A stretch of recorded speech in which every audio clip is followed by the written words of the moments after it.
Salut les amis à tous, j'espère que vous allez bien. Bienvenue dans cette nouvelle vidéo de la quotidienne sport. On va parler de pas mal d'actualités, football bien sûr, Formule 1, bref, toute l'actualité qu'on peut débattre notamment en termes des transferts et des dernières informations. Mais bien sûr, avant de commencer la vidéo, n'hésitez pas à lâcher votre gros pouce pour m'aider à faire les vidéos, ça m'aiderait beaucoup à vous abonner et à me donner toujours vos conseils pour aller de l'avant. On commence. Et on y va donc les amis bien sûr avec l'info de la semaine, vous le savez, c'est donc le retour de Karim Benzema en équipe de France. En effet, le sélectionneur français Didier Deschamps a annoncé sa liste des 22 acteurs, 26 plutôt appelés pour jouer cet Euro 2020. Vous le savez, cas particulier, Covid-19 oblige. Donc dans cette liste, on retrouve Karim Benzema. On retrouve également Corentin Tolisso qui a été aussi appelé malgré avoir été blessé ces derniers temps, notamment avec le Bayern. Et surtout, la petite nouvelle, et vous l'avez certainement entendu les amis, c'est l'arrivée de Jules Koundé. En effet, le défenseur central de Séville fait vraiment une grosse saison avec le club andalou et c'est franchement une sélection bien méritée pour lui pour une première compétition officielle. Sinon, on retrouve 15 membres qui étaient du mondial 2018, donc ça reste quand même une belle ossature. On ne change donc pas une équipe qui gagne comme on dit, même si je vous laisse me mettre dans les commentaires les noms des joueurs que vous auriez aimé voir et de ceux peut-être que vous allez regretter. On va également du côté de la Nationalmannschaft les amis, car avec la liste des 26 joueurs qui a été officialisée par Joachim Löw, qui quittera, vous le savez, ses fonctions d'entraîneur après la fin de cet Euro, et bien dans ce retour, il y a deux retours, deux cadres, Thomas Müller et Matt Hummels, le attaquant du Bayern Munich et le défenseur du BVB. Bon, malheureusement, pas de Jérôme Boateng, hein, comme vous l'avez malheureusement vu. J'aurais aimé qu'il revienne, ça lui aurait fait un beau cadeau d'adieu. Et il faut savoir également la non-présence de Marco Reus, hein, l'international allemand, a préféré renoncer à l'Euro pour reposer son corps après une saison bien chargée personnellement.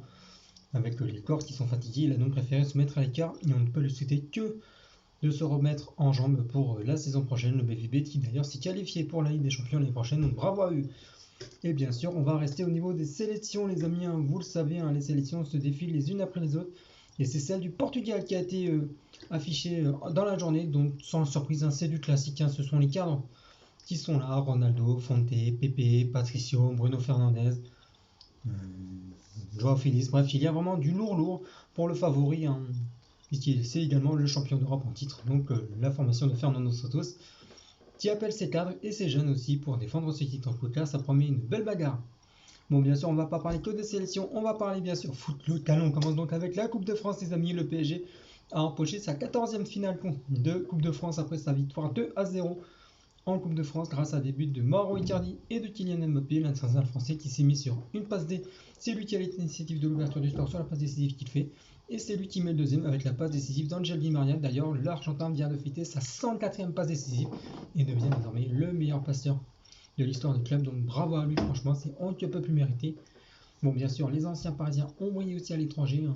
Malgré son match nul 1-1 contre Fulham, Cavani nous a claqué un but monstrueux de 35 mètres. Donc preuve de rien qu'il est pathétique, mais je peux vous garantir qu'il a une force incroyable. Et Thiago Silva, lui, était de la victoire contre Leicester, même si le Brésilien s'est pris la tête avec des joueurs de Leicester en fin de partie. Ça risque de chauffer donc pour la Fédération de l'Est, il va avoir du travail. On reste bien sûr avec la Coupe et la Coupe d'Italie, les amis. Et oui, vous l'avez deviné, c'est la Juventus qui l'a remporté, les amis, pour son deuxième titre. Cette saison, après la Super Coupe d'Italie, il remporte la Coupe sur le score de 2-1 contre l'Atalanta Bergame, grâce notamment à un but de Federico Chiesa. Et d'ailleurs, une anecdote assez particulière, Gigi Buffon a joué avec le père et a soulevé un titre, c'était lorsqu'il était à Parme, et il a soulevé ce titre cette année avec la Juve, qui en plus joue avec le fils, donc franchement c'est une belle histoire, bravo à lui.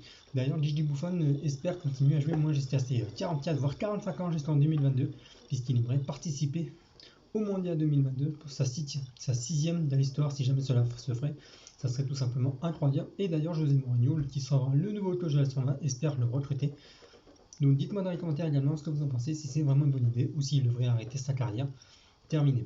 Et d'ailleurs, on parle justement de carrière, vous le savez, hein, on avait appris les retraites de André Schurrle et des frères Bender. Et bien, il y a une autre info qui est arrivée aujourd'hui, c'est Sami Khedira, en effet, le milieu de terrain allemand qui était rentré en Allemagne après son fin d'aventure avec la Juve, et bien a décidé lui aussi de raccrocher les crampons à 34 ans, il se retire à la fin de la saison.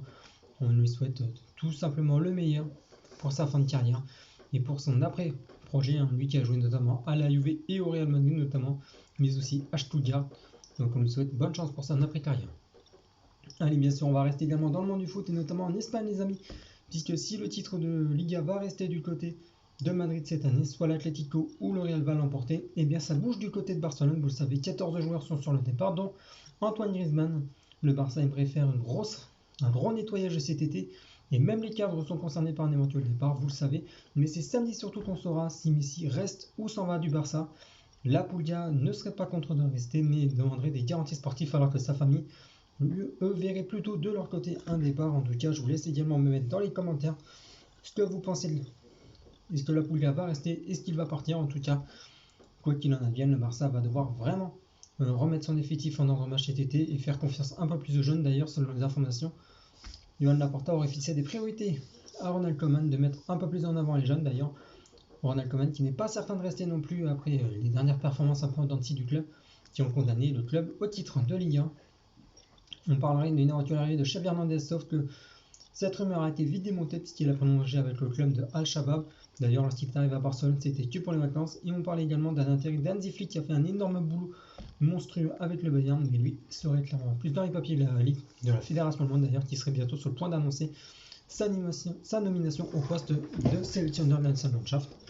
Mais en tout cas, le Barça va avoir clairement du boulot cet été.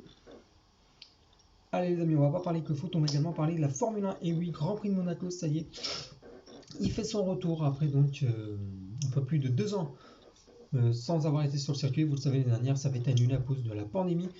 Et bien, il y a eu les essais libres aujourd'hui même. On a pu voir les Red Bull et les Ferrari, notamment à l'œuvre.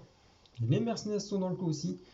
Dites-moi d'ailleurs ce que vous en pensez ce week-end, les amis. Selon vous, qui va s'imposer, qui va faire le meilleur résultat? Personnellement, je vois bien une bagarre Mercedes, Ferrari, Red Bull.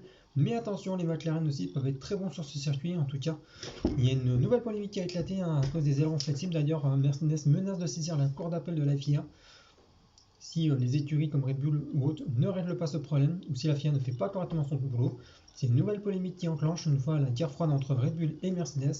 Ça se titille depuis le début de cette année, donc à voir qui sortira vainqueur de ce petit combat. Mais en tout cas, ça risque d'animer toute la saison. Alors bien sûr les amis, on va pas parler que sport, on peut également parler de beaucoup de choses, mais vraiment voilà, on va également parler des barrages des amis, de Ligue 2 notamment en Villefranche contre Niort, et c'est Villefranche qui s'est imposé 3-1 dans les barrages allés contre Niort, donc c'est très mal parti pour le club chamois-niortais, qui va devoir absolument s'imposer par au moins 2 voire 3 buts d'écart pour espérer rester en Ligue 2 la saison prochaine les amis.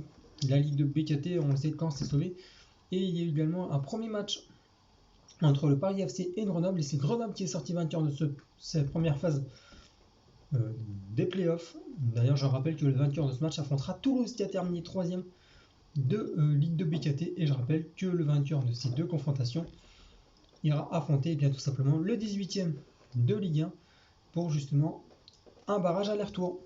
Et justement, on parle de la Ligue 1 les amis, il y a encore pas mal de clubs. On connaît désormais les deux relégués, à savoir Dijon et Nîmes, mais il y a encore beaucoup de clubs qui se battent pour éviter ces 18e places. Il y a Strasbourg, Nantes, il y a Lorient, il y a Bordeaux, notamment dans ces lignes de tir. Alors, je sais qu'il y en a d'autres, mais il y a au moins 5, 6 voire 7 clubs qui doivent se battre encore pour éviter cette 18e place. Ça promet une fin de saison incroyable. Et également en haut, ça se bagarre encore, vous le savez, Lille et Paris se battent pour le titre de champion.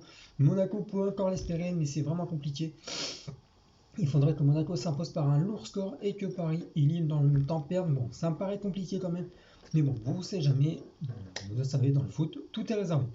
Mais en tout cas les amis, voilà, je vous ai résumé un petit peu à peu près les dernières infos footballistiques, les dernières infos de Formule 1. N'hésitez pas à me dire dans les commentaires ce que vous pensez de la vidéo, de ce que je peux travailler, de ce que je peux améliorer dans le contenu et dans l'organigramme des vidéos.